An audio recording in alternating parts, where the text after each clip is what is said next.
আসসালামু আলাইকুম। ডক্টর কনসালটেন্সি.কম ও ডক্টরস ম্যাট্রিমনি.বিডি.কম থেকে আমি আসাদুল্লাহ কনসালটেন্ট আছি আপনাদের সাথে এমবিবিএস ফাইনাল ইয়ারের স্টুডেন্ট আসাদুল্লাহ টিভি.বিডি ইউটিউব চ্যানেল থেকে।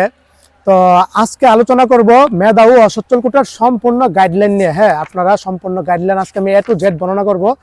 এই লিস্টটা পরে অনেক কিছু বুঝবেন না, কিন্তু আজকে আমি এই বিশাল বড় লিস্টটাকে গাইডলাইনটাকে অতি সহজে আমার ভাষায় আমি বুঝিয়ে দিব ইনশাল্লাহ। হ্যাঁ, তো দেখেন আমি একটু ব্যস্ত আছি, হাজার হাজার মেসেজ হোয়াটসঅ্যাপে এখনো আনসিন, কল দৈনিক পুরো বাংলাদেশ থেকে কল আসতেছে। আমি যতগুলি সম্ভব রিসিভ করে পরামর্শ দেওয়ার চেষ্টা করতেছি। ঢাকাতে 2 দিন ছিলাম, সময় দিচ্ছি স্টুডেন্টদের অভিভাবকদের। আজকে নরসিংদী আসছি আমি। নরসিংদীতে আজকেও যারা আমার এলাকার নরসিংদীর আশেপাশের যা উপজেলা করিতেছে ওরাও দেখা করে গেছে অনেকে। তো আগামীকাল পর্যন্ত আমি নরসিংদী আছি, পরে আবার ঢাকা ব্যাক করবো। ঢাকা 1-2 দিন সময় দিয়ে তারপর আমার সিলেট অথবা চট্টগ্রাম যাওয়ার প্ল্যান আছে, তারপর আমি আমার মেডিকেলে চলে যাবো। হ্যাঁ, শরীয়তপুর যাও। আজকে মেধা অসচ্ছল কোটার গাইডলাইন নিয়ে আমি সম্পূর্ণ বিস্তারিত আলোচনা করব। আর এটা হচ্ছে আমাদের বালুকান্দি ঐতিহ্যবাহী বালুকান্দি উচ্চ বিদ্যালয়ের স্কুল, আর স্কুলের পাশে আমার বাসা। আর আমাদের ঐতিহ্যবাহী বালুকান্দি স্কুলের 120 বছর পূর্তি অনুষ্ঠান মানে উদযাপন করা হবে কত তারিখে? 25শে ডিসেম্বর। আজকে অলরেডি কত? 18 ডিসেম্বর। তো সকলকে মানে ইনভাইট, আমন্ত্রণ, দাওয়াত রইল, আসবেন। আর আমি এই স্কুলের ফার্স্ট বয়। আমার রুল কিন্তু ক্লাস 1 থেকে 10 পর্যন্ত কিন্তু আমি ফার্স্ট বয় ছিলাম, আলহামদুলিল্লাহ। তো ভাবলাম যে বাসায় কাজ চলতেছে বুঝে আমি স্কুলে এসে শর্টটা নিতেছি। তো আজকে গাইডলাইন সম্পর্কে আলোচনা করার আগে যে এটা হচ্ছে যে বেসরকারি medical college, dental college, dental ইউনিটে এমবিবিএস ও বিডিএস কোর্সের মেধাবী ও অসচ্ছল কোটায় শিক্ষার্থীর নির্বাচন গাইডলাইন 2025 এটা সংশোধন করা হয়েছিল। যে এটা হচ্ছে আপনার 9/11/2025 মানে নভেম্বরের 9 নভেম্বর। এটা হচ্ছে একটা অনুষ্ঠান সভা হয়েছিল স্বাস্থ্য মন্ত্রণালয়ে। এই তারপরে স্বাস্থ্য শিক্ষা পরিবার কল্যাণ বিভাগের সভাপতিত্বে অনুষ্ঠিত সভায় সিদ্ধান্ত মোতাবেক হালনাগাদকৃত গাইডলাইনটি এ বিভাগে ওয়েবসাইটে প্রকাশের জন্য নির্দেশ ক্রমে মানে প্রেরণ করা হলো। তো নতুন মিটিংয়ে কী সিদ্ধান্ত এবার গ্রহণ করা হয়েছে মেধা অসচ্ছল কোটা সেটা আলোচনা করব। প্রথমে গাইডলাইনে নির্বাচিত মেধা ও অসচ্ছল কোটা নির্বাচিত কোটার গাইডলাইনের ক্ষেত্রে একটা হচ্ছে আপনার যে এই বিশাল বড় প্রকাশে এখানে আমার কিছু জিনিস আমার জানতে হবে। প্রথম হচ্ছে আমার নামকরণের প্রযোজ্যতা। হ্যাঁ, এটা হচ্ছে গাইডলাইন যে একটা স্বীকৃতি দিয়েছে ওনার মেধা অসচ্ছল কোটার গাইডলাইনে কি প্রযোজ্য হবে এই জিনিসটা। 2 আবেদনের যোগ্যতা কি আবেদন সবাই করতে পারবা। মেধা অসচ্ছল কোটায় তোমার সিরিয়াল যদি 80,000 হয়ে থাকে তাহলে তুমি করতে পারবা। তোমার সিরিয়াল যদি 10,000 হয়ে থাকে তুমিও করতে পারবা। তোমার সিরিয়াল যদি 5 থেকে নিয়ে 8,000-এর মধ্যে থাকে তুমিও করতে পারবা। সবাই আবেদন করতে পারবে যারা পাস করছে, কিন্তু চান্স দেওয়ার সবাই পাবে না। এখানে অনেক ফ্যাক্টর জড়িত আছে, বুঝতে পারছো? তো মেধা ও অসচ্ছল জিনিসটা বলতে কি বোঝায়? তোমার ভালো পজিশন থাকতে হবে, বুঝতে পারছো? মানে তোমার ভালো পজিশন থাকতে হবে, সাথে তোমার অসচ্ছল থাকতে হবে। ধরো মূলত কারা চান্স পাই? আমরা যদি সরকারিতে 5,645 পর্যন্ত চান্স পেয়েছে এমবিবিএস ও বিডিএস এ। এই যে 5,645 থেকে নিয়ে বাকি 8,000, 9,000, 10,000, 12,000 সিরিয়াল পর্যন্ত সেভ মনে করি আমি এবার, এরা হওয়া সম্ভব। এখানে দেখতেছো স্টুডেন্ট প্রতিযোগিতা হয়ে গেছে, 6,000 স্টুডেন্ট আছে। 6,000 থেকে কিন্তু সবাই আবেদনও করবে না, সবাই এটা জানবেও না, মেধা ও অসচ্ছল কোটার সম্পর্কে জানবেও না। এগুলি গত বছর আমি জানিয়ে দিছি, সবাই জানানোর পরে জানতে পারছে। এখানে অনেকে প্রাইভেটে জেনারেল কোটায় ভর্তি হবে, অনেকে মেডিকেলে মানে ভর্তি হবে না, অনেকে ভার্সিটি ইউনিটে চলে যাবে। তো এই 6,000 স্টুডেন্ট থেকে আমি ধরলাম 5,700 স্টুডেন্ট থেকে নিয়ে 12,000-এর মধ্যে আমি ধরলাম আবেদন করবে 2 থেকে 3,000 স্টুডেন্ট মেধা ও অসচ্ছল কোটায়, মূলত ওদেরই হবে। তারপরে ওদের এখানে 3,000 স্টুডেন্ট আমি ধরলাম 3,000, মানে হয়তো এটা 5,000 পজিশন পড়তে পারে, মানে আবেদন করতে পারে অথবা বেশিও। এখান থেকে অনলাইন থেকে সিলেকশন হবে মাত্র 300 স্টুডেন্ট, বুঝতে পারছো? তো এখানে অনেক ফ্যাক্টর আছে। আবেদনের যোগ্যতা আমি বলে দিলাম কারা আবেদন করতে পারবে। আর আবেদনের প্রক্রিয়াটা কি? হ্যাঁ, আবেদনের প্রক্রিয়াটা হলো এটা অনলাইনে মানে আবেদন করতে হবে। কখন করতে হবে এটা এখনো দেয়নি। কখন? যখন প্রাইভেট মেডিকেল কলেজের আবেদন শুরু হবে তখন। এই আবেদনটা কবে শুরু হবে এখন এটা নির্ধারণ করা হয়নি। এটা কখন নির্ধারণ করা হবে? সরকারি মেডিকেল কলেজের ভর্তি কার্যক্রম সম্পূর্ণ করার পরে তারপরে হচ্ছে প্রাইভেট মেডিকেল কলেজের সার্কুলার বিজ্ঞপ্তি দিবে, মানে ওয়েবসাইটে সার্কুলার প্রকাশ করবে, বিজ্ঞপ্তি প্রকাশ করবে। ওই বিজ্ঞপ্তিতে লেখা থাকবে কবে থেকে আবেদন করতে পারবে। আমি ধরে রাখলাম জানুয়ারির মাঝামাঝি সময় থেকে আবেদন শুরু হতে পারে। 15 জানুয়ারি হতে পারে, 20 জানুয়ারি হতে পারে, অথবা ফেব্রুয়ারি মাসেও আবেদন শুরু হতে পারে। তবে আমার মতে মানে যেহেতু সরকারি আবেদন শুরু হবে 30 ডিসেম্বর থেকে নিয়ে সরকারি মেডিকেল কলেজে ভর্তি 6 জানুয়ারি পর্যন্ত, তার মানে আমি ধরে রাখলাম জানুয়ারির 15 তারিখের দিক দিয়ে হয়তো সার্কুলার বিজ্ঞপ্তি প্রকাশিত হতে পারে, অথবা এর আগেও, অথবা আবেদন শুরু হতে হবে মানে জানুয়ারি 15 তারিখের পরে, অথবা ফেব্রুয়ারি মাসে। এমন এটা নির্দিষ্টভাবে কেউ বলতে পারবে না, স্বাস্থ্য দপ্তর নিজেও বলতে পারে না। তো আবেদনটা করা হবে অনলাইনে, তখন জেনারেল কোটায় ও মেধা কোটায় একসাথে আবেদন করতে পারবা। সেখানে পোর্টালে তোমার দুইটা অপশন থাকবে, এক তুমি কি জেনারেল কোটায় ভর্তি হবা আবেদন করবে, নাকি মেধা ও অসচ্ছল কোটায়। জেনারেল কোটায় আবেদন করলে তুমি মেধা ও অসচ্ছল কোটায় আবেদন করতে পারবা না, মেধা ও অসচ্ছল কোটায় আবেদন করলে জেনারেল কোটায় আবেদন করতে পারবা না। এখন প্রশ্ন হলো, আমার মেধা কোটা যদি না হয় আমি কি জেনারেল কোটায় পড়তে পারবো? হ্যাঁ, পড়তে তখনই পারবা যদি আবার দ্বিতীয় সার্কুলার দেয়। বিগত অটোমেশন আসার পরে আমরা দেখলাম যে 2-3 বছর দ্বিতীয় একটা, দুইটা, তিনটা সার্কুলার দিছিল, কিন্তু গত বছর সরকার ইচ্ছা করে কি একটা সার্কুলার দিছিল, মেধা অসচ্ছল কোটা যাদের হয়নি ওরা আর জেনারেল কোটায় ভর্তি হতে পারেনি। কিন্তু এবার আমার মনে হয় দ্বিতীয়, তৃতীয় সার্কুলার দিতে পারে। গত বছর অনেক ঝামেলা হয়েছিল, এগুলো নিয়ে আমার নির্দেশে আন্দোলন হয়েছিল 2-3 বার স্বাস্থ্য দপ্তরে। তারপরে যে তোমার মানে প্রেস ক্লাবও আন্দোলন করছিলাম, আমি নিজেও গিয়েছিলাম। অবশ্যই আমরা হাইকোর্টে রিট করেছিলাম 6-7 লক্ষ টাকা দিয়ে, ওইটাও কিন্তু আমরা ব্যর্থ হয়েছিলাম। হ্যাঁ, এবার ইচ্ছা করে করেছে হোক। তো ধরে রাখো মেধা কোটা না হলে জেনারেল কোটায় ভর্তি হতে পারবা সার্কুলার যদি দেয়। তো এটা ওয়েবসাইটের মাধ্যমে এটা অ্যাপ্লিকেশন হবে, তখন আমি প্রসিডিউর সব দেখে দিব, গত বছর যেভাবে দেখে দিয়েছি তোমাদের। তো dgme.teletalk.com.bd থেকে ওয়েবসাইট থেকে সরাসরি আবেদন করা যাবে, বুঝতে পারছো? আবেদন করাটাই মেইন, এখানে অনেক ফ্যাক্টর জড়িত আছে। ধরো আমার সরকারিতে চান্স পাইছে 5372 মানে সিরিয়া পর্যন্ত, 5373 স্টুডেন্ট। আমার মেয়ে চট্টগ্রামের 5374, 5374তম যে পজিশনটা ওর বাড়িও সিলেট, ওরা কিন্তু মেধা অসচ্ছল কোটায় চান্স পায়নি। অথচ সরকারিতে একটা নিলে একজনকে ওরাই চান্স হতো, কিন্তু ওরা মেধা অসচ্ছল কোটাতে অনলাইন থেকে বাতিল হয়ে কেন গেছে? অনেক ফ্যাক্টর জড়িত আছে। কিন্তু আমার অন্যান্য স্টুডেন্টদের আমার বললাম যে শতখানিক স্টুডেন্ট প্রায় 150 থেকে 200 স্টুডেন্ট কিন্তু সিলেক্ট হয়ে গেছে। এগুলি আমার নির্দেশ, আমি নিজে করেছি। এমনকি আমি পরামর্শ যেভাবে দিচ্ছি ওইভাবে হয়েছে আলহামদুলিল্লাহ। অনলাইন থেকে সিলেক্ট হয়েছে, অফলাইন থেকেও সিলেক্ট হয়েছে। তো এখন বিষয়টা আবেদনটা এই প্রক্রিয়ায় আবেদন করতে হবে। হ্যাঁ, এক নির্বাচন পদ্ধতি কিভাবে নির্বাচন করা হবে, আবেদন যে অনলাইনে তুমি মানে আবেদন করলে এখন নির্বাচন সিলেক্টটা কিভাবে হবে, সিলেকশন হবে দুইটা পদ্ধতিতে। এক, তোমার এই যে তোমার মেডিকেলের যে রেজাল্ট পেয়েছো, তুমি স্কোর পেয়েছো, এই স্কোর থেকে তোমার মার্ক থাকবে 60 মার্ক, বুঝতে পারছো? 100 মার্কে মোট কাউন্ট করা হবে, এখান থেকে স্কোর থেকে থাকবে 60 মার্ক। আর মেধা ও অসচ্ছল কোটা থেকে থাকবে 40 মার্ক। 60 আর 40 কত? এই 100 মার্কে তোমার নির্ধারণ করা হবে তুমি মেধা ও অসচ্ছল কোটায় অনলাইন থেকে সিলেক্ট হবা কি হবা না, বুঝতে পারছো? ধরো কি কোনো স্টুডেন্ট পেয়েছে 74, এরকম আমার অজস্র স্টুডেন্ট আমার সাথে যোগাযোগ করছে, কথা বলছে। কোন স্টুডেন্ট আমি দেখলাম যে পাইছে 77, কিন্তু মেডিকেলের সরকারিতে চান্স হয়নি। কোন স্টুডেন্ট পাইছে 76, কোন স্টুডেন্ট পাইছে 75, বেশিরভাগ স্টুডেন্ট দেখলাম 74.5075 এরকম। আবার বেশিরভাগ স্টুডেন্ট আছে 70, বুঝতে পারছো? মূলত ওদেরগুলি হবে মূলত, বুঝতে পারছো? তো এখানে আবেদন করার ক্ষেত্রে অনেক ফ্যাক্টর জড়িত আছে। তোমার এই স্কোরকে ধরো তুমি 72 পেয়েছো, 72 সাথে গুণ করবা 0.6, কত আসলো? এটাকে আসলে তোমার 60 মার্ক কাউন্ট হয়ে যাবে, তোমার 44 অথবা 42 আসবে।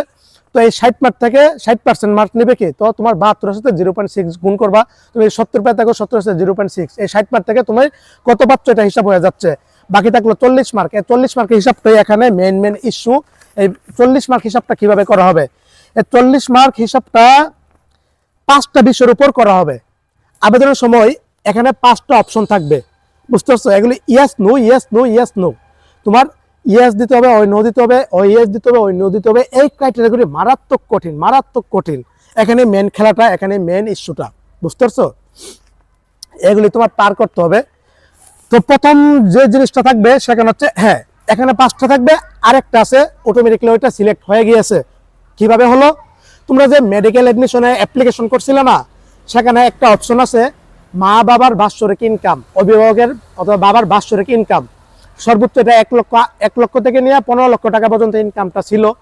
যারা এখানে সর্বনিম্ন স্কোর দিয়েছো, মানে 1 লক্ষ থেকে 1,80,000 টাকা, তো ওরা কি করবে? ঘটনাটা হচ্ছে 1,20,000, হ্যাঁ 1,20,000 থেকে সর্বনিম্ন যারা দিয়েছো ওরা মোটামুটি পেয়ে যাবে এখান থেকে 10 মার্ক, বুঝতে পারছো? এখানে এই মেন ইস্যুটা। যারা দেখবে যে দিয়েছো হচ্ছে তোমার 3 লক্ষ টাকার উপরে, তারা পাবা 0 মার্ক, বুঝতে পারছো? এটা অটোমেটিক্যালি তুমি মার্ক এখানে হয়ে গেছে, এই 6 মার্ক এখান থেকে নির্ধারিত আছে, বুঝতে পারছো? এখান থেকে 10 মার্ক আছে, বুঝতে পারছো? মানে সরি, এখান থেকে হচ্ছে তোমার 4 মার্কের মতো সম্ভবত আছে, এখান থেকে হচ্ছে তোমার 10 মার্ক আছে, 10 মার্ক। এই 40 মার্ক থেকে তুমি অটোমেটিক্যালি যে মেডিকেল অ্যাডমিশনের সময় তুমি ইনকামটা যত সেখান থেকে 10 মার্ক অটোমেটিক্যালি সিলেক্ট হয়ে গিয়েছে। তো এই 10 মার্ক থেকে যারা তোমার 15 লক্ষ টাকার উপরে দিয়েছে ইনকাম, 15 লক্ষের মধ্যে 0 মার্ক পাবা। এই মেধাবী অসচ্ছল ক্যাডার যারা 12 লক্ষ টাকা থেকে 15 লক্ষ টাকা দিচ্ছ তারা 2 মার্ক পাবা, যারা 9 লক্ষ টাকা থেকে 12 লক্ষ টাকা দিচ্ছ তারা 4 মার্ক, যারা 6 লক্ষ থেকে 9 লাখ দিয়েছো তারা হচ্ছে 6 মার্ক, যারা 3 লক্ষ থেকে 6 লক্ষ টাকা ইনকাম দিয়েছো বাবার বাৎসরিক তারা 8 মার্ক পাবা, আর যারা 3 লক্ষ বা এর নিচে দিয়েছো তারা পাবা তোমার 10 মার্ক ফুল মার্ক। বুঝতে পারছো? অলরেডি তুমি একটা মার্ক কাউন্ট হয়ে যাবে। তারপরে বাকি আছে আরো 5টা ইস্যু, ওই ইস্যুগুলি ফিল আপ করতে হবে অনলাইনে আবেদনের সময়। অনলাইনে আবেদন করার সময় কি কোনো ডকুমেন্ট শো করা লাগে? না, কোনো ডকুমেন্ট শো করা লাগে না। এখানে ইয়েস নোর অপশন আসবে, এগুলো আমি পরে দেখাবো।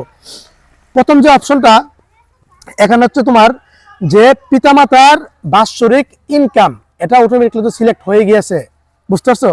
তারপরে দ্বিতীয় নাম্বার যে অপশনটা সেটা হলো যে স্থাবর সম্পত্তির পরিমাণটা, এটা অনলাইনে সিলেক্ট করতে হবে। তোমার মা বাবার যে সম্পত্তি আছে এখানে একটা টাকার পরিমাণ থাকবে, এই টাকার পরিমাণটা তোমার মানে ফিল আপ করতে হবে, অথবা এটা মানে এটা তো মার্ক আছে 4-এর মতো। বুঝতে পারছো? 3 নাম্বারটা যেটা সেটা হচ্ছে যে সামাজিক নিরাপত্তা কর্মসূচি আওতাভুক্ত উপকারভোগীর প্রতিবন্ধী পিতামাতা, বিধবা মাতার সন্তান এবং এতিম শিক্ষার্থী কিনা। এই একটা পয়েন্ট মোস্ট ইম্পর্টেন্ট, এখান থেকে কিন্তু আছে তোমার মোটামুটি 4 মার্কের মতো। বুঝতে পারছো? তোমার মা বাবা মানে প্রতিবন্ধীর পিতামাতা কিনা, মানে তুমি মানে তোমার মা বাবা প্রতিবন্ধী কিনা, তোমার মা বাবা মানে মা বাবার মধ্যে মানে বিচ্ছেদ আছে কিনা, মানে ডিভোর্স হয়েছে কিনা তোমার মা বাবার পরিবারের মধ্যে। তারপর হচ্ছে তোমার তারপর হচ্ছে বিধবা কিনা অথবা এতিম কিনা। বুঝতে পারছো? যদি এই ক্রাইটেরিয়া থাকে তোমার মানে এখানে ফিল আপ করতে হবে তোমার, না এটা আমার নাই, না থাকলে তুমি কিন্তু 4 মার্কার পাবাও না। বুঝতে পারছো? এখান থেকে মার্ক কিন্তু কমতে থাকবে। আর যদি থাকে ইয়েস দিবা। ধরো তোমার নাই কিন্তু তুমি ইয়েস দিয়েছো, ভাইবা বোর্ডে যাইলে তোমার অবস্থা করুণ করে ফেলবে। বুঝতে পারছো? অপমান তো করবে, অনেক গালিগালাজ করবে, একদম বের করে দিবে তোমাকে। বুঝতে পারছো? এটা অনেক কঠিন আছে সিস্টেমগুলি। এগুলি ভাইবা গভর্নিং বডি সবাই বসবে, মেডিকেল কলেজের স্বাস্থ্য অধিদপ্তরের লোকেরা আসবে, সবাই বসবে, ক্যামেরা ফিট করবে, ভাইবা নিবে, সব জিজ্ঞাসাবাদ করাবে, সব খুঁটিনটি দেখবে তোমার সব ডকুমেন্ট। বুঝতে পারছো? তারপরে 4 নাম্বারটা হলো সরকার নির্ধারিত দুর্গম এলাকায় শিক্ষা প্রতিষ্ঠান হতে উত্তীর্ণ শিক্ষার্থী কিনা। এখানে ঘটনাটা কি করবে জানো? তুমি যখন সিলেক্ট করবা, যদি ইয়েস দাও যে হ্যাঁ আমি দুর্গম এলাকার, তখন এটা প্রমাণ করতে হবে কিভাবে? ওইখানে 15টা উপজেলা আসবে। বুঝতে পারছো? ওই 15টা উপজেলা যদি তুমি আওতাভুক্ত হয়ে থাকে তাহলে ইয়েস দিবা, না থাকলে নো। বুঝতে পারছো বিষয়টা? এটাতে 4 মার্ক। তারপরে সরকারি আধা সরকারি স্বায়ত্তশাসিত প্রতিষ্ঠান সমূহের জাতীয় বেতনক্রমে 17 থেকে 20 গ্রেডের বেতনভুক্ত কর্মচারী বা সমপর্যায়ের বেসরকারি প্রতিষ্ঠানে কর্মরত কর্মচারীর সন্তান অথবা ক্ষুদ্র ব্যবসায়ী, প্রান্তিক কৃষক, মৎস্যজীবী, অন্যান্য নিম্ন আয়ের শ্রমজীবী সন্তান কিনা। ইয়েস নাকি না? যদি তুমি 17 থেকে 20 গ্রেডের কর্মজীবী হয়ে থাকে, সরকারি অথবা আধা সরকারি, যদি তোমার বাবার কোনো ছোটখাটো বিজনেস থাকে, অথবা তোমার যদি ওই অন্যান্য মানে প্রান্তিক কৃষক হয়ে থাকে অথবা মৎস্যজীবী থাকে, শ্রমজীবী হয়ে থাকে, এটা যদি ইয়েস দাও তাহলে তুমি 4 মার্ক পেয়ে যাবা, আর যদি নো দাও তাহলে 0। এখন এটা তোমার বাবা যে কি চাকরি করে না করে এটা তো প্রমাণ দেখাতে হবে, এগুলো সব কাগজ কলমে হবে, আইনি প্রক্রিয়া হবে। বুঝতে পারছো? তোমার বাবা যদি মৎস্যজীবী হয়ে থাকে, কৃষক হয়ে থাকে, প্রান্তিক কার্ড আছে কৃষকদের, যদি তোমার ব্যবসা করে থাকে ট্রেড লাইসেন্স দেখাতে হবে, যদি তোমার 17 থেকে 20 গ্রেডের চাকরিজীবী করে ওই প্রতিষ্ঠানের প্রত্যয়নপত্র দেখাতে হবে। তারপরে অথবা আরো অন্যান্য মানে ক্ষুদ্র ব্যবসা তো বললামই, এগুলি থাকলে অথবা অন্যান্য যে কাজ করে না গেলে এটা প্রত্যয়নপত্র দেখাতে হবে। বুঝতে পারছো? এইগুলি এই 5টা আছে তোমার এভাবে মূল্যায়ন করা হবে। এখন বিষয় অভিভাবকের আর্থিক যে বিবেচনাটা, এটা আমি বললাম, এই অভিভাবকদের আর্থিক ইনকামটা যেটা তোমরা দিছো এখান থেকে 10 মার্ক আছে, কিন্তু মোট এই সবগুলি মিলে 40 মার্ক একটা হিসাব হবে কি। তো এই 10 মার্ক আর্থিক থেকে যদি তোমার সর্বনিম্ন বললাম যে 1 লক্ষ থেকে নিয়ে এর নিম্ন মানে যদি তোমার কি বাৎসরিক ইনকাম হয় তাহলে 10, তারপরে ওইটা তোমার 3 লক্ষ টাকার উপরে যদি তোমার ইয়া হয় তাহলে এটা হচ্ছে তোমার মানে এই স্কোরটা হচ্ছে 0 হবে। তারপরে 3 লক্ষ থেকে 3 লক্ষ 6 হলে স্কোরটা হচ্ছে 2। আচ্ছা, এটা তো আমি বলছি, এটা একটা ইয়া হবে কি মানে কাউন্ট করা হবে নাম্বারটা। তারপরে আরো কিছু বিষয় এখানে আইসা পড়বে, যেগুলি হলো যে হ্যাঁ, এখানে আমি আরেকটু বিষয়টা সহজভাবে বুঝাই যে সামাজিক নিরাপত্তা কর্মসূচি আওতাভুক্ত প্রতিবন্ধী পিতামাতা, বিধবা মাতার সন্তান শিক্ষার্থী পূর্ণমান হবে 8 মার্কে। বুঝতে পারছো? এটা যদি তোমার থাকে তুমি 8 মার্ক পাবা, না থাকলে 0 মার্ক। তারপরে তোমার সরকার নির্ধারিত দুর্গম এলাকার যদি হয়ে থাকে তাহলে পাবা 4 মার্ক। 8 আর 4 কত হলো? 12। এখানে আমি কিন্তু মিলাচ্ছি যে কিভাবে 40 মার্ক নির্ধারিত হবে। এখানে কিন্তু হিসাব করে যে 12 মার্ক হয়েছে, আর হচ্ছে তোমার ইনকাম থেকে হচ্ছে 10 মার্ক, কত হলো? 12 আর 10 কত হলো? 22 মার্ক। তারপর হচ্ছে এই তোমার 22 মার্ক। এরপর হচ্ছে তোমার আচ্ছা সরকার নির্ধারিত দুর্গম এলাকা তো বলছি, সরকারি জীবী যে চাকরিজীবী 20 গ্রেড অথবা মৎস্যজীবী কর্মজীবী আছে কিনা, এটা থেকে হচ্ছে তোমার 8 মার্ক। 22 আর 8 কত হলো? 30 মার্ক। আর আমার 10টা মার্ক কিভাবে আমি বের করতেছি দেখতেছি। আর 10টা মার্ক হবে আচ্ছা 30 মার্ক। আরেকটা হবে যে তোমার স্থাবর সম্পত্তি, অস্থাবর সম্পত্তি থেকে 10 মার্ক। তোমার যে সম্পত্তি আছে, তোমার মা বাবার কাগজ কলমে যে সম্পত্তি আছে, এখান থেকে 10 মার্ক নির্ধারিত হবে। এই মোট 40 মার্কের হিসাব পাইছো, বুঝাই দিতে পারছি। আর বাকি 60 মার্ক কি হবে? 60 মার্ক হচ্ছে তোমার স্কোর থেকে। তুমি ভালো পয়েন্ট থাকলে ভালো 72, 70, তারপর 74, 75, 76 থেকে তোমার স্কোরটা বাড়তে থাকবে ওই দিক দিয়ে। 60% মার্ক করলে 60 মার্ক ওই দিক দিয়ে 60 মার্কের কাউন্ট হবে। ওটা তুমি দেখে নাও তোমার স্কোর কত পাচ্ছ। তো আমার এই মোট 100 মার্কের হিসাব করেছে এভাবে হবে, বুঝতে পারছো? এভাবে কিন্তু এগুলি নির্ধারণ করবো হবে। এগুলি তো মুখে টুকে বললে হবে না, এগুলি কাগজ কলমে আইনি প্রক্রিয়া হবে, বুঝতে পারছো?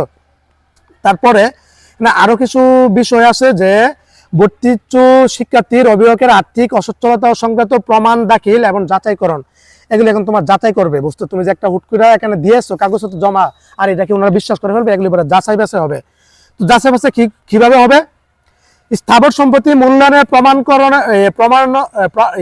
প্রমাণকারীর জন্য সংশ্লিষ্ট সহকারী কমিশনার ভূমিয়ার প্রত্যয়নপত্র।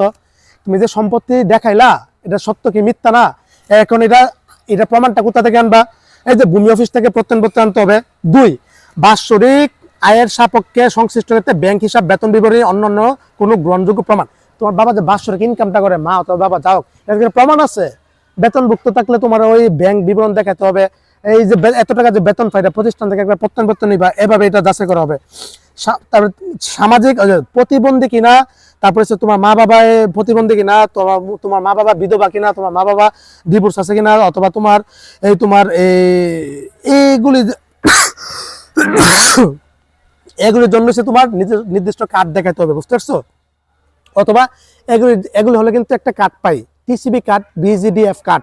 এই কার্ডগুলো তোমার প্রমাণস্বরূপ দেখাতে হবে। টিসিবি কার্ডটা, বুঝতে পারছো? টিসিবি কার্ডের একটা এখানে অপশন আছে, এই পয়েন্টটা মধ্যে টিসিবি কার্ডটা তোমার দেখাতে হবে, বুঝতে পারছো? হ্যাঁ, ওরা কম টাকায় পণ্য টন্য কিনতে পারে। তারপরে দুর্গম এলাকার হলে আছে না, তোমার দুর্গম এলাকার একটা তোমার কি আছে, একটা আছে মন্ত্রী পরিষদে পাশ হয়েছিল 2019 সালে, 19 ফেব্রুয়ারি 2019 সালে একটা দুর্গম এলাকার মন্ত্রিসভার একটা পাশ হয়েছিল। ওই পাশের মধ্যে প্রজ্ঞাপনের মধ্যে দুর্গম এলাকার লিস্ট আছে, তোমার ওই লিস্টটা দেখাতে হবে। তুমি যে দুর্গম এলাকার আছে, তোমার এনআইডি আছে, জন্ম নিবন্ধন আছে, দুর্গম এলাকার হলে ওইটা তোমার দেখাতে হবে। এতিম শিক্ষার্থী প্রমাণের জন্য কিছু মানে তোমার কি কার্যালয়ের প্রত্যয়নপত্র, ইউনিয়ন পরিষদ হতে পারে, পৌরসভা হতে পারে, সিটি কর্পোরেশনে এতিম হলে এতিমের তোমার ভাতা পাবা, পাবা, এটার প্রমাণ দেখাতে হবে। শ্রমজীবী কিনা, এই শ্রমজীবী কিনা, তারপরে তোমার যে তোমার আচ্ছা অন্যান্য শ্রমজীবী নিম্ন আয়ের মানুষের ক্ষেত্রে সংশ্লিষ্ট ইউনিয়ন পরিষদ, পৌরসভা, সিটি কর্পোরেশন কর্তৃক উপযুক্ত প্রমাণকের ক্ষেত্রে কোনো প্রকার এফিডেভিট, নোটারি প্রাপ্তির ঘোষণাপত্র প্রযোজ্য হবে না। এই যে অন্যান্য শ্রমজীবীর ক্ষেত্রে তোমার বৈধ কাগজটাই দেখাতে হবে, বুঝতে পারছো? এখানে আবার বলতেছে যে মানে ওই যে তোমার একজনের রিকোয়েস্ট করে দিবে, করে দিবে, ওইটা এখানে প্রযোজ্য হবে না। একদম মেন তোমার শ্রমজীবীদের এটা মেন দেখাতে হবে, লাইসেন্সটা, ট্রেড লাইসেন্স, অনেক আছে। তবে মা বাবার পেশা চাষের জন্য আবেদন ফর্মে এনআইডি এর নম্বর সংযোগ করতে হবে। এটা হচ্ছে তোমার আবেদন বলতে এটা হচ্ছে তোমার ভাইবা বোর্ডের মধ্যে এগুলো দেখবে। তারপরে সরকার 17 থেকে 20 গ্রেডের চাকরিজীবী করে কিনা, এটার জন্য ওই প্রতিষ্ঠানে তোমার কি প্রমাণ দেখাতে হবে। তারপরে কৃষির বললাম প্রান্তিক কার্ড থাকলে প্রান্তিক কার্ড, টিসিবি কার্ড পেলে এগুলি তোমার দেখাতে হবে। তারপরে এখানে আরো কিছু টুকটাক আছে, এগুলি মূলত এগুলি মেন কাজ। আর হচ্ছে মেধাবী অসচ্ছ কোটা শিক্ষার্থী নির্বাচন চূড়ান্তকরণ। এই জিনিসটা চূড়ান্ত কিভাবে করবে জানো? এখানে চূড়ান্ত করার পূর্বে আচ্ছা এগুলি মেন ইস্যু চূড়ান্ত এবার কিভাবে করবে? চূড়ান্ত করবে তোমার এই ফর্মের মাধ্যমে। এই ফর্মটা কখন হবে? এটা তোমার কাছে থাকবে না, এটা হচ্ছে ভাইবার যে গভর্নিং বোর্ডটা বসবে, ওই বোর্ডের ওরা সবাই নাম্বার কাউন্ট করবে। একটু তোমার আবেদনের অপশনটা দেখবে কয়টা ইয়েস দিচ্ছে, কয়টা নো দিচ্ছে, তারপরে ফর্মে তোমার স্কোর বসাবে।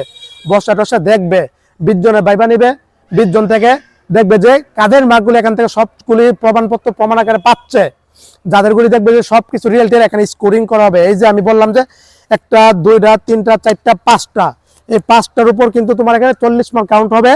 আর হচ্ছে তোমার এই স্কোর তোমার মেরিট স্কোর থেকে 60 মার্ক এখানে একটা হিসাব করা হবে, বুঝতে পারছো? গভর্নিং বডি সবাই মিলে, স্বাস্থ্য দপ্তর মিলে তোমার হিসাব করবে ভাইবা বোর্ডের দিন।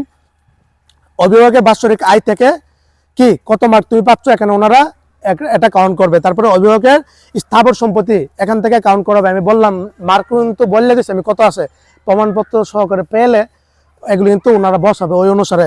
সামাজিক নিরাপত্তা কর্মসূচি অন্তর্ভুক্ত উপকারভোগী প্রতিবন্ধী পিতামাতার বিধবা মাতার সন্তান এতিম শিক্ষার্থী কিনা, এগুলি স্কোরিং আছে, যদি না হয়ে থাকে 0 বসে দিবে, তোমার মার্ক কমে আসবে, বহুত ডিফারেন্স হয়ে যাবে। সরকারি আধা সরকারি 17 থেকে 20 গ্রেডের চাকরিজীবী কিনা, সরকারি আধা সরকারি স্বায়ত্তশাসিত অথবা কোনো কি এই তোমার এই ব্যবসায়ী কিনা, অথবা কৃষক কিনা, অথবা তোমার অন্যান্য মৎস্যজীবী কিনা, তো শ্রমজীবী কিনা, এখানে যদি এগুলি হয় ইয়েস হলে ফুল মার্ক দিবে, অথবা আমরা যাচাই পাশে যদি কোনো গড় মিল পাই অথবা সম্পূর্ণ যদি মিল না পাই তাহলে স্কোর কমিয়ে দিবে অথবা 0 দিয়ে দিতে পারে। এগুলি এটা হচ্ছে ওনাদের উপর নির্ভরশীল। দুর্গম এলাকার কিনা, যদি হয়ে থাকে ফুল মার্কটা পেয়ে যাবা, না হলে 0 মার্ক। এভাবে স্কোরিং যাচাই করে 25 জনেরটা দেখবে কে সবার চেয়ে বেশি মার্ক পাচ্ছে, কে সবার চেয়ে ভালো মার্ক পাচ্ছে। তখন ওইখান থেকেই ওই মেডিকেল কলেজে সিটের কত পার্সেন্ট, 5% নিবে, 100টা সিট থাকলে নিবে 5 জনকে, 50টা সিট থাকলে নিবে 3 জনকে, এভাবে সিলেকশন করা হবে। অনেক কঠিন। এক, অনলাইন থেকে সিলেকশন, মাত্র সিলেকশন হবে 300 জন। বাইবা বোর্ড থেকে সিলেকশন, প্রত্যেকটা বাইবা বোর্ডে 20 জন করে পাঠাবে, বুঝতে পারছো? ওই মেডিকেল কলেজের সিটের 5 গুণ পাঠাবে, হিসাবটা হচ্ছে এটা, বুঝতে পারছো? মানে 20 জন করে পাঠাবে, বুঝতে পারছো? যে মেডিকেল কলেজে 100টা সিট, এখানে পাঠাবে 20 জন, বুঝতে পারছো? যে মেডিকেলে 50টা সিট, এখানে পাঠাবে 12 জন। 12 জন থেকে 3 জন সিলেক্ট করবে, 20 জন থেকে 5 জন সিলেক্ট করবে, এভাবে সিলেকশন হবে। এটা ভাই, এটা ভাগ্য লাগে, প্রমাণপত্র সবকিছু লাগে, মেধা লাগে, ভালো পজিশন লাগে, এবং তোমার কি এই অসচ্ছলতাগুলি লাগে। তার মানে এখানে তুমি এমনি প্রাইভেট মেডিকেল কলেজে পড়তে 35 লক্ষ টাকা খরচ হয়, এখানে তোমার এমনি ফ্রিতে পড়ে দিবে, এমনি ঢুকে দিবে। এইগুলি পাস করার পরে অনলাইন থেকে সিলেক্ট হতে হবে, অনলাইন থেকে আউট হয়ে যাবে, মানে হাজার হাজার স্টুডেন্ট বাতিল হয়ে যাবে। তারপরে বাইবা বোর্ড থেকে সিলেকশন হবে, তারপরে হচ্ছে তুমি ফ্রিতে পড়তে পারবা, বুঝতে পারছো? কোনো টাকা 1 টাকাও লাগবে না, কোনো খরচ হবে না, রাইট? এই হিসাবে আমি যতটুকু বুঝাইবার বুঝাইছি। তারপরেও বাংলাদেশ সব কিছু হয়, এখানে লবিং চলে, এখানে টাকা পয়সার লেনদেন চলে। এখানে কি হয়, এখানে এসে তোমার টাকা দিলে সব কিছু হয়ে যায়। কলেজ কর্তৃপক্ষের নিজের পরিচিত স্টুডেন্টও থাকতে পারে মেধাবী কোটার মধ্যে, অথবা এখানে কোনো তদবিরও থাকতে পারে, কোনো রিকোয়েস্টও থাকতে পারে, পিছন দিয়ে বাম হাত দিয়ে কিছু টাকা ঢুকাই দিয়ে বাইবা বোর্ডের জন্য সিলেকশন হয়, এটাও থাকতে পারে। এখানে অনেক ইস্যু জড়িত থাকে, স্বাভাবিক। গত সময় আমি বলছিলাম যে আরে এগুলো টাকা দিয়ে হয় না, এগুলি কিন্তু টাকা দিয়ে হয়, আবার টাকা ছাড়াও হয়। বিষয়টা এমন, ধরো 300টা সিট থেকে আমি ধরলাম 150টা অথবা 200 জনের কিন্তু রিয়েল পক্ষে চান্স পাই। এখানে প্রমাণকে আমি প্রমাণ কিভাবে, আমার সরাসরি গত বছর এটা নিয়ে আমি কাজ করেছি, আমার সরাসরি স্টুডেন্ট কি 100-এরও বেশি স্টুডেন্ট সরাসরি আমাকে, এগুলো কিন্তু আমার শর্ট ভিডিওতে প্রমাণ সহকারে আছে, মেসেজের সফলতা গল্পগুলো। এমনকি আমি ভিডিও তৈরি করছি, ওই ভিডিওগুলো দেখবো, মানে প্রায় 5-10-12টা মেডিকেল কলেজের কারা কারা মেধা করে সিলেক্ট হয়েছিল বাইবা থেকেও ভিডিও তো করেছি। আমার এই স্টুডেন্টগুলো কিন্তু টাকা ছাড়া চান্স পাইছে, এগুলো সব কিছু আমি করে দিয়েছি, বুঝতে পারছো? তারপরেও ধরো 100-150 জন হচ্ছে একদম রিয়েল পক্ষে চান্স পেয়ে যায় টাকা ছাড়াই। এখান থেকে বাকিগুলি হচ্ছে বিভিন্ন কলেজে পরিচিত থাকে, তদবির থাকে, রিকোয়েস্ট থাকে, টাকা পয়সা দিয়ে নির্ধারণ করে ফেলে, এরকম কিন্তু হয়, বুঝতে পারছো? এটা যে হয় না এরকম না, এটা বাস্তব, টাকা পয়সা দিয়েও হয়ে যায়, বুঝতে পারছো? তখন কলেজের সাথে ভালো সম্পর্ক আছে, যাদের লুকটুক আছে, যাদের কোনো কলেজ তোমার সাথে কোটি টাকা দিলে এসব কি তোমাকে এসবগুলি করাবে না, এগুলো বিভিন্ন লুক থাকে, বুঝতে পারছো? একদম অনেক তদবির থাকে, রিকোয়েস্ট থাকে, লুক থাকে, বুঝতে পারছো? এভাবে দিয়ে কিন্তু এটাও চান্স হয় স্বাভাবিক, কিন্তু তুমি মানে চেষ্টা করতে পারো, সমস্যা নাই। তো যাও, এই আমি আলোচনা করার চেষ্টা করলাম মেধাবী অসচ্ছল কোটা নিয়ে। তারপরেও যাদের পজিশন ভালো, এই ক্রাইটেরিয়াগুলি যাদের আছে, যাদের অথবা মানে মোটামুটি মনে করো যে মেধা অসচ্ছল কোটায় সম্ভব, আবেদন করতে পারো, কোনো সমস্যা নাই। আর আমি তো এটাতে সর্বাত্মক পরিমাণ হেল্প করতে পারবোই, কোনো সমস্যা নাই। তুমি আমাকে যেভাবে বলবা সেভাবে আমি তোমাকে হেল্প করতে পারবো, বুঝতে পারতেছো? যদি বলে যে ভাই সম্পূর্ণ প্রসিডিউরটা আপনি অনলাইন থেকে সিলেক্ট করে দেন, বাইবা বোর্ড থেকে সিলেক্ট করে দেন, এটার প্রসিডিউর আমার কাছে আছে। আবার যদি বলেন যে ভাই কোনোটাই সমর্থক নাই, আমার ভাই হলে হলো, না হলে নাই, ওইটাতে আপনি উপকার করেন, ওইটাতে আপনি চেষ্টা করে দেখেন, ওইটা আমি পারবো, কোনো সমস্যা নেই, বুঝতে পারছো? আর এই যে ডকুমেন্টগুলি তৈরি করা লাগে, এই কাগজপত্রগুলি কি লিখবা, কিভাবে এগুলি কিন্তু আমার সব জানা আছে, আমার কাছে এগুলি ফাইল আমি তৈরি করতেছি। কি লিখতে হবে এখানে, অঙ্গীকার নামাতে কি লিখতে হবে, নোটারিতে কি লিখতে হবে, প্রত্যয়নপত্রে কি লিখতে হবে, ওইগুলি কিন্তু তোমার খুঁটিয়ে খুঁটিয়ে দেখবে, বুঝতে পারছো? সব লেখা টাকা ঠিক আছে কিনা। তারপরে তো প্রমাণপত্র আছেই, তো অনেক ফ্যাক্টর এটাতে জড়িত ভাই। এটা তো চান্স পাওয়া এক যুদ্ধের বিষয়, এক ভাগ্যের বিষয়, অনেক কিছু এখানে ফ্যাক্টর জড়িত আছে, বুঝতে পারছো? তো মেধা 70 কোটি এবার প্রচুর প্রতিযোগিতা হবে, প্রচুর, বুঝতে পারছো? এটা মানে তুমি কল্পনা করতে পারবা না। গত বছর এত বেশি প্রতিযোগিতা হয়নি। গত বছর 2-3 হাজার প্রতিযোগিতা করেছিল অনলাইন থেকে, যা সিলেক্ট হয়েছে এগুলো আমার স্টুডেন্ট সিলেক্ট হয়ে গেছে অনলাইনে ও ভাইবা থেকে, আলহামদুলিল্লাহ। এবার আশা করি এগুলো আমার স্টুডেন্ট থাকবে ইনশাল্লাহ। হ্যাঁ, বাকিটা জেনারেল কোটা আছে, যাদের টাকার সামর্থ্য আছে জেনারেল কোটা পড়ার, জেনারেল কোটায় আবেদন করো, সমস্যা কি? টাকা থাকলে জেনারেল কোটায়, মেধা কোটা তোমার হলে হতে পারে, না হতে পারে, এটা কোনো নিশ্চয়তা নাই, এখনো প্রতিযোগিতা। তো হ্যাঁ, ডেন্টালও আছে এখানে, এমবিবিএস তার মতোই নেই ডেন্টালও আমি তোমাকে সব দিক দিয়ে হেল্প করতে পারবো, বুঝতে পারছো? ডেন্টাল কিন্তু আমার অজস্র স্টুডেন্ট গতবারও মেধা 70 কোটি চান্স পেয়েছে। তো এই ছিল, সবাই ভালো থাকো, সুস্থ থাকো, সকলের জন্য অনেক অনেক শুভকামনা রইল। আমি আজকে রোশন দিয়েছি, আগামীকাল আছে, পরের দিন আমি তো ঢাকা চলে যাবো, বুঝতে পারছো? ঢাকা 1-2 দিন সময় দিয়ে পরবর্তীতে আমি মানে অন্য একটু জার্নি সফর করবো, কি যারা পরামর্শ নিতে। আর হোয়াটসঅ্যাপে অনেক মেসেজ জমা পড়েছে, এগুলো আমি সময় নিয়ে সবারগুলি রিপ্লাই দিব ইনশাল্লাহ। একটু ধৈর্য ধরো, সমস্যা নাই, আবেদন দেরি আছে ভাই, এর মধ্যে তোমাদের আমি সমস্যার সমাধান করে দেবো ইনশাল্লাহ। যাদের ইমার্জেন্সি প্রয়োজন আমাকে সরাসরি কল করবা, বুঝতে পারছো? সিমে কল করলে ওইগুলো আমি ধরার সময় পাই। হোয়াটসঅ্যাপে কলে থাকলে সিমে সারাদিনই কল আসতে থাকে, সারাদিন রাত। এরপরও আমি সকলের সমস্যার সমাধান করে দেবো। জেনারেল কোটা নিয়েও বিস্তারিত আমি মানে কথা বলবো। গত বছর এগুলো নিয়ে প্রায় 500 কন্টেন্ট ভিডিও তৈরি করছি, লেখতে দিচ্ছি, এবারও দিব ইনশাল্লাহ, সমস্যা নাই, আমি তো আছি। আর কি আর ডক্টরসমেট্রিউনিবিডি.com এর কার্যক্রম আমি করতে পারতেছি না এই মুহূর্তে। ডাক্তার ভাইয়াপুরা ফোন দিচ্ছেন, নক দিচ্ছেন, আন্তরিকভাবে দুঃখিত। প্রায় 100-র মতো বায়োডাটা পেন্ডিং আছে, আমি এটা অ্যাপ্রুভ করতে পারতেছি না এই চাপের কারণে। স্টুডেন্টদের জন্য পুরো দেশ থেকে কল আসতেছে, মানে নগাচ্ছে, এমনকি সরাসরি দেখা করতেছে আমার সাথে। মেট্রোমির কাজটা আপাতত অফ আছে। আপনার ভাই ডাক্তার হয়ে গেছেন, বিয়ে শাদী হবে। বিয়ে শাদী জিনিসটা মহা কঠিন, অনেকে ভাবে ডাক্তার হলে বিয়ে হয়ে গেছেন, তো বিয়ে শাদীটা আরেকটা বড় যুদ্ধ। জব ওয়েবসাইটে প্রায় 422টা ডাক্তার পাত্রপাত্রী হয়ে গেছে, এগুলো আমি সময় নিয়ে অ্যাপ্রুভ করবো। অনেকের অনেক পাত্রপাত্রী পছন্দ হয়েছে, ওদের লিঙ্ক আমি দিয়ে দিব একে পরের, একটু সময় ধরে না। এগুলি প্রায় 1000 মেসেজ জমে গেছে, আমার নিজেরও অনেক কষ্ট হয়ে যাচ্ছে। আমি নিজে অসুস্থ হয়ে গেছি এই জার্নি করতে করতে, এই কলে কথা বলতে বলতে, এক সর্দির গলা ব্যথা, সব দিক দিয়ে একটু অসুস্থ হয়ে গেছে। দোয়া করবেন আমার জন্য, সব ভালো থাকবেন, সুস্থ থাকবেন। আসসালামু আলাইকুম ওয়া রাহমাতুল্লাহি ওয়া বারাকাতুহু। 120 বছর পূর্তি অনুষ্ঠানে 25শে ডিসেম্বর সকলকে দাওয়াত রইল, দিন ও রাত্রে অনুষ্ঠান হবে, সবাই আসবেন। হ্যাঁ, এটা হচ্ছে আমার এলাকা, আমার ঐতিহ্যবাহী বালুকান্দি গ্রাম। আমাদের বালুকান্দি পাশে কিন্তু আমাদের ঐতিহ্যবাহী বালুকান্দি ইসলামিক কমপ্লেক্স আছে, মানে বালুকান্দি ইসলামিক কমপ্লেক্স, আল জামিয়াত শামসুল বালুন। এটা ওইটাও কিন্তু 1921 সালে প্রতিষ্ঠিত হয়েছে। ওটার 106 বছর মানে মহাসম্মেলন কিন্তু গত সপ্তাহে হয়েছে। তো আমাদের এলাকার একটা ঐতিহ্যবাহী এলাকা, একটা সুনামধন্য এলাকা, মানে শিক্ষা প্রতিষ্ঠান সবকিছু আছে আলহামদুলিল্লাহ। আর আমার বাসাটা হচ্ছে কেন্দ্রবিন্দুতে, সকল প্রতিষ্ঠানের কেন্দ্রবিন্দুতে আমার বাসা। তো সবাই ভালো থাকবা। হ্যাঁ।